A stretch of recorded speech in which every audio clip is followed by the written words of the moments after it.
Now, there was news this week in academic circles. According to a recent study into the top 1,000 universities worldwide, a UK educational institution came out on top, Oxford University. However, many students in Britain regret their studies due to the amount of debt they rack up and the difficulty of finding employment. Our correspondent Anastasia Churkina looks into that aspect of college life. It's that time of year again, when university students are getting ready to flood lecture halls and take on the world. But according to a report that's caused a stir in the UK, over a third of graduates regret having gone to university because of the amount of debt they've built up, and half believe they would still be where they are in life without a degree. Universities have dismissed these findings, saying the satisfaction rate is actually high, while the government says graduates make more money than those who didn't attend university. We meet with Tamana and Lawrence. Both say they would have not gone to university if they could turn back time.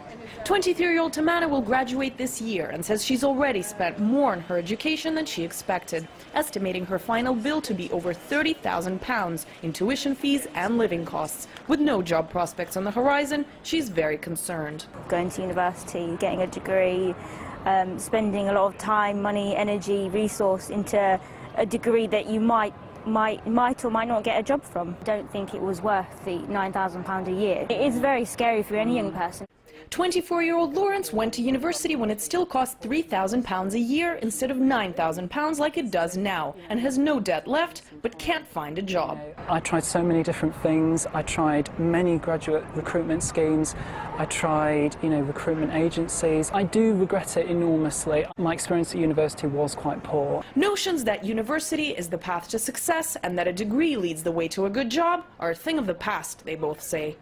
The pressure on young people now than there was, 10, 20 years ago, because obviously the degree was seen as, everyone kind of does it as normal, and it was cheaper back then. The scariest thing for me, especially amongst my peers, the debt is very, very terrifying when I know how hard it is to get employment these days.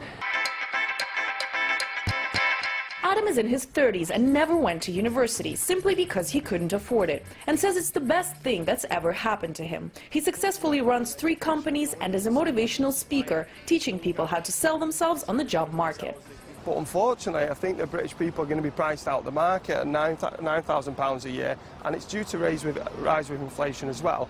And we're going to end up with only international students, studying in the UK. I honestly think that that's the way it will end up. The British people, can they afford it? I think not. When hiring employees for his companies, Adam doesn't prioritize academic achievements, which he says is a trend these days. So you're saying in this day and age people don't really need a university degree to be able to succeed in life?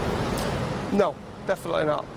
No, not at all. I didn't, and the world's your oyster, especially in 2016, is just go out and start from the bottom and work your way up. With tuition fees expected to continue rising in the UK, the choice for those considering university as a path is not as clear as it once might have been. We need to bring some soul back into it, and we actually need to make people understand that there is no right or wrong. A higher grade, going to university doesn't automatically mean success. Anastasia Churkina, RT, London.